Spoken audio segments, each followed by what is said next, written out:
items. We're not done collecting items, but this is probably the more items you should be prioritizing above the other items.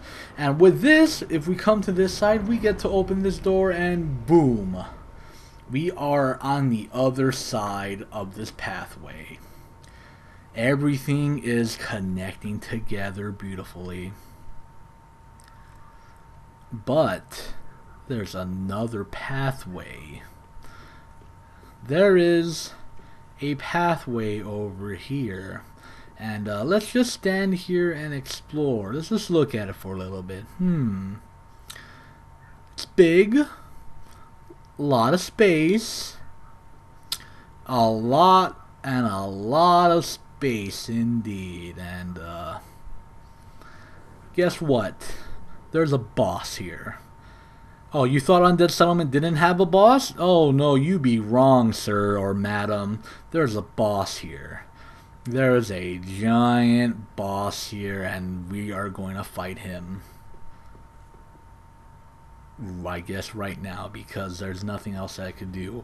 What I'm going to do though is, because I have so many souls, I'm going to equip the Ring of Sacrifice, just in case I do die. Ring of Sacrifices is, if you die, you lose nothing upon death, which means you lose none of your souls, which is nice. I don't want to lose any souls, because I have 12,000 of them, and I thought I was going to be able to make it to 20,000 without farming, but it's not going to happen this level. I'll have to do that in the next level or so on.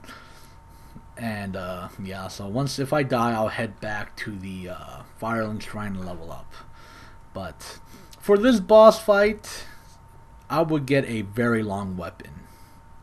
I'm not going to use a long weapon. I'm going to use this fucking battle axe. And I'm pretty sure you're just yelling at your fucking computer screen. It's like, get your ass in there and fight the boss, you fucking coward. That's exactly what you said on yelled at your computer screen right now at me. So we're going to go over here and we're going to fight the boss. We're going to fight this boss. Look at this. There's a boss right here. Boss number 1. Boom. Dead. Here's boss number 2. Boss number 2 got wrecked. Here's boss number 3. But oh my god. Boss number 3 learned. Boss number 3 just got wrecked though, because I'm a lot better than boss number 3.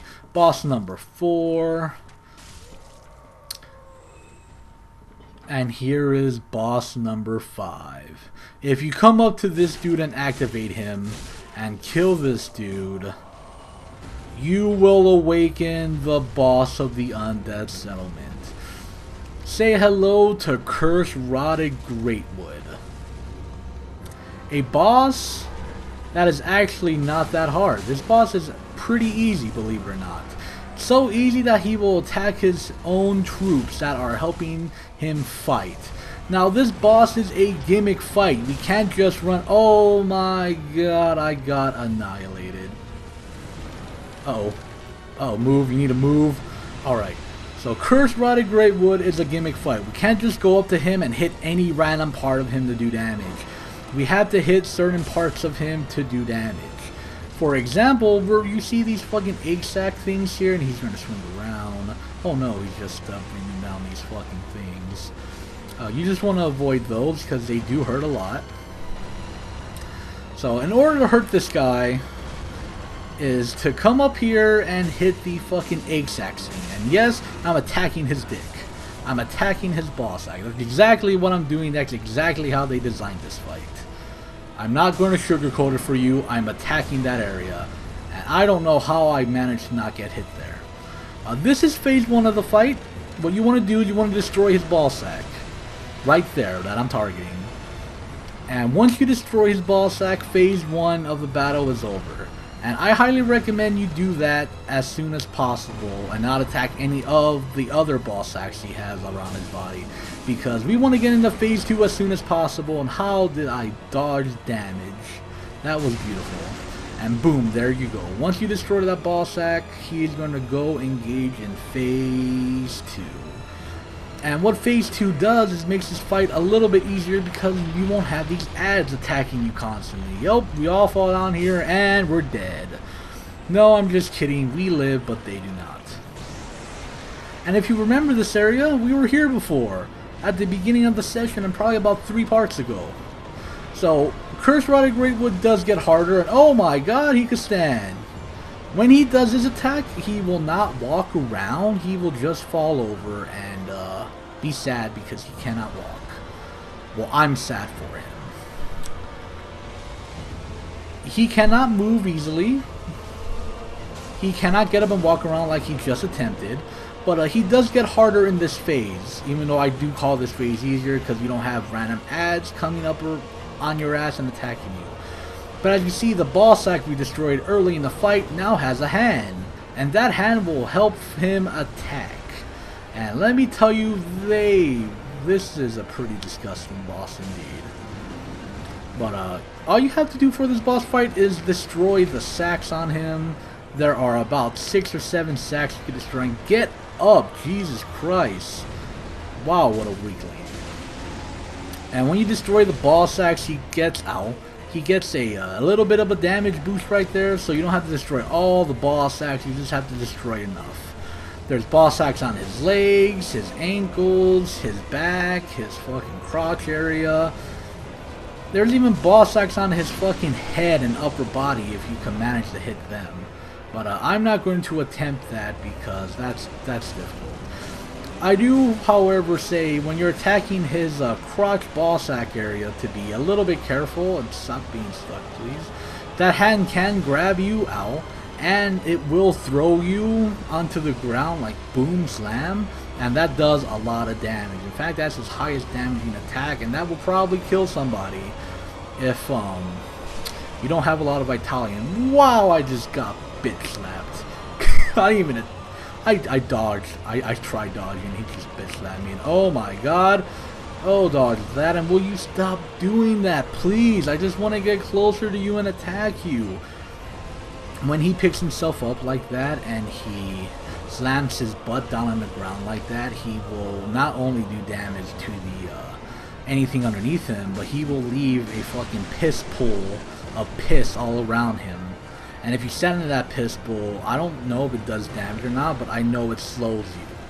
And you do not want to be slowed when you're underneath him, because he usually combos the piss pool with the falling, disgusting sacks of balls that do hurt if they drop on you. And you don't want that. That's just free unnecessary damage. I'm just going to go to your front and fight you like the woman I am. My character is a woman. I'm not a woman. I'm a man. I am the man. And will you get your fucking foot out of here? There you go. Get out of here, sir. And this, oh, there we go. Cursed Rod of Greatwood. You have been thoroughly destroyed on your first try. Upon death, he will drop the soul, the Rod of Greatwood, and the transposing Killin, which is probably the only reason why you ever want to fight this boss. This boss, the Cursed Rod of Greatwood, is not a mandatory boss to fight through the main game. He is a optional boss, and a really easy optional boss. And we have 20,000 souls. We did it. We did it, boys and girls, men and women, old mans and old ladies, aliens, cows, dogs, cats. We did it. 20,000 souls. And we now have a bonfire here. One thing though before we leave. If you did not get the mound makers before you activated this boss fight, this dude will die. And you cannot become a mound maker this early in the game. You have another chance to become a mound maker if you do another NPC side quest. But you can do the mound makers this early if you just follow the steps I did at the beginning of the Undead Settlement.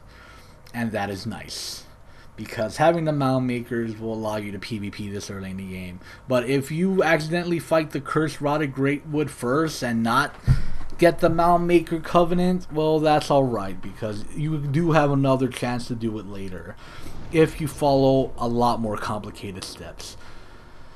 But with that, the Undead Settlement boss is now thoroughly destroyed. And that is great news for me, because I don't have to worry about that fucker no more. I have some beef with the Great Rotted Cursewood, which is the boss I just fought.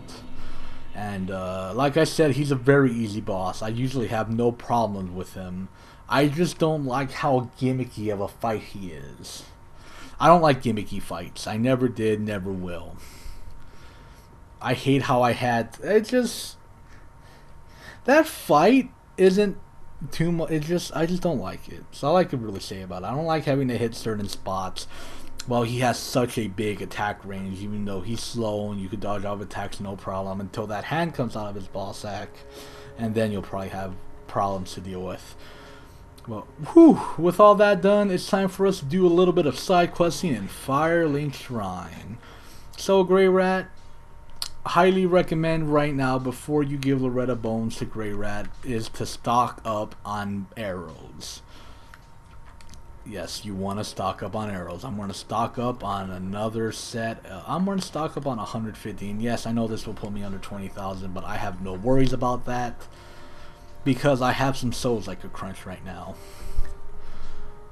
When you give Grey Rat Loretta's Bone, make sure you buy everything you want from him, because there's going to be a certain amount of time where he will not sell you anything. So make sure you're stocked up on them arrows. Heavens, she was already dead. Thank you. I'm not surprised, though. Almost a relief, really. You can keep the ring as, well, a little trinket of thanks, I suppose. So you still have an opportunity to buy items. He doesn't instantly stop selling to you right away, but once we go to the next level, he will. And stay safe. Now, this will continue Grey Rat's quest once you give him Loretta's Bone. But once again, it does come at a cost. He won't be able to sell you anything once we begin the next level. So that means you don't have any arrows if you didn't stock up on arrows. But not only that, but we got some ashes that we could give to this lady here. I don't know why, I'm just letting them talk. You want to give her ashes. This is very important, because this will do a lot of things. First off, she will get more items in her fucking inventory. She'll be able to sell you 3 more embers, which is nice, because if you were like me and died of stupid shit like Hodrick, you probably just waste embers left and right. But that's not an important thing. The important thing she sells is this grave key. You want to buy this grave key. That's your first priority. That's why we got the ashes. Because this grave key will unlock to you 2 more NPC characters we could get and start a quest line for. Now what's next I want to do here is I want to crunch some souls. I'm going to crunch all these souls, because my rule is once you beat a boss, you go back and crunch all the souls you got from that level, and collecting all the souls you got into one big pile of Soul-a-Tree, and then leveling yourself up like no tomorrow for the next level. But I'm going to change it a little bit, because there is another side thing we could do right now once we have 20,000 souls, and this is very important. Once you have 20,000 souls, no, let me rephrase that. You want to save up 20,000 souls as soon as possible. That's a lot of souls that I'm about to throw away, but you will be rewarded handsomely. So this lady, since the beginning of the game, the Shrine Handmaiden, once we first talk to her and buy items from her, she sells a 20,000 soul key, the Tower Key. You want to get this key as soon as possible. You want to save up to 20,000 souls as soon as possible. The sooner the better. Because once you buy it, and yes, I am going to lose 20,000 souls. For all you people out there that don't agree with this, I recommend you close your eyes, close your ears, and just don't watch. Don't watch. John, if you're out there watching this right now, or anybody out there, close your eyes. Close your eyes, because I'm about to do something very stupid. Not really, this is very smart. You want to do this. Oh, goodbye 20,000 souls. That's probably was like 10 level ups. Oh, the heart. So you want to do this as soon as possible. It's very important that you do, because with the tower key, we can now do something that we couldn't have done before in the Firelink Shrine.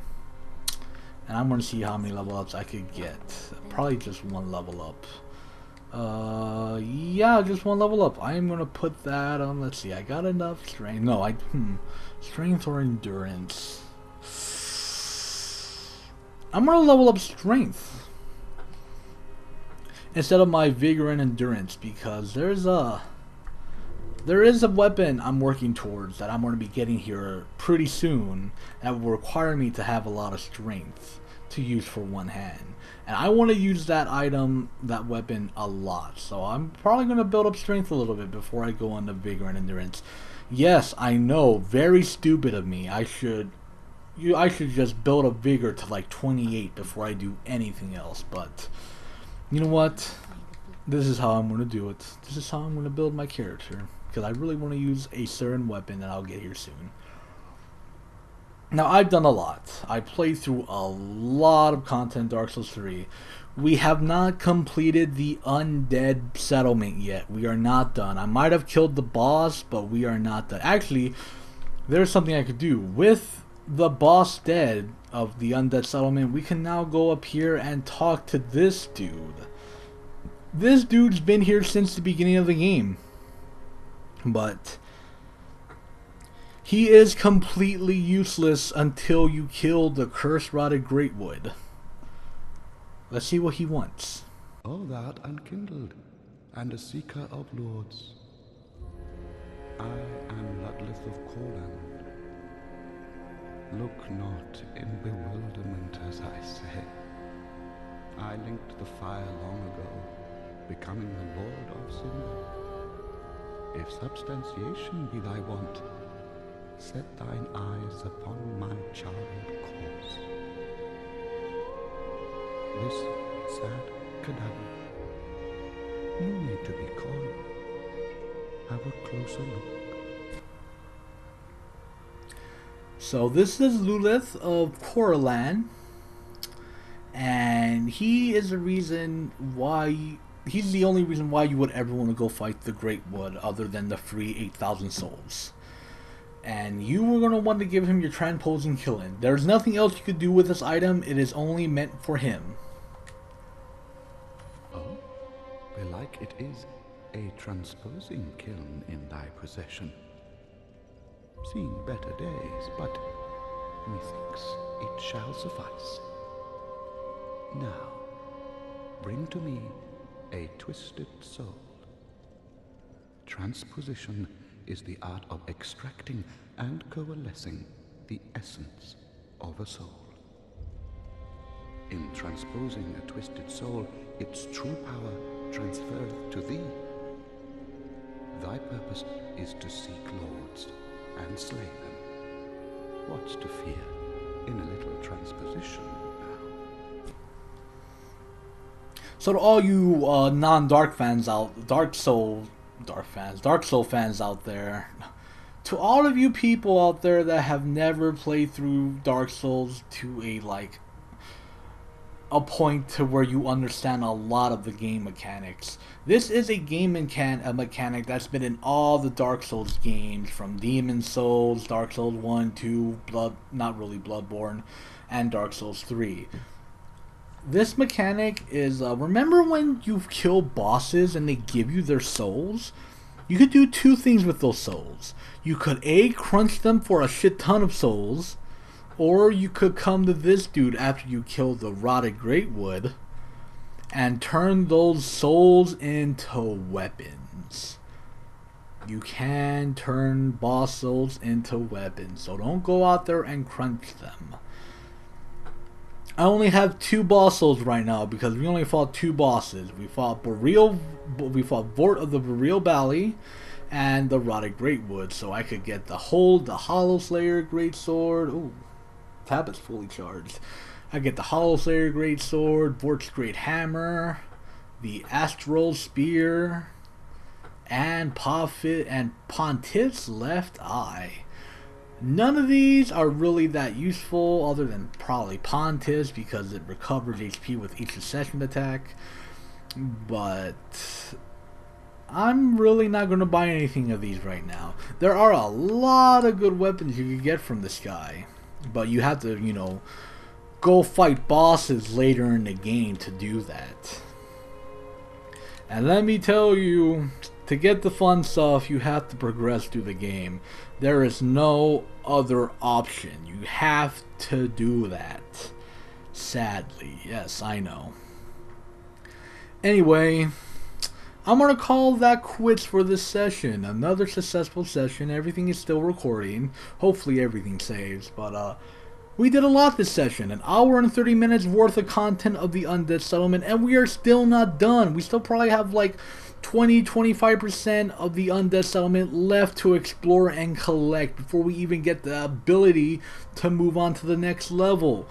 So thank you guys for watching. If you did, leave a like if you just enjoyed how I got my ass handed to me by Hodrick and, you know, me finally exploring a brand new level instead of the fucking high wall, because, you know, the high wall's like, I spent too much time at the high wall, but that's my own fault. And subscribe to me if you want to continue watching me play Dark Souls 3 or anything else I play on this channel. Thank you guys for watching, and I will see you in the next part, in the next session of Dark Souls 3.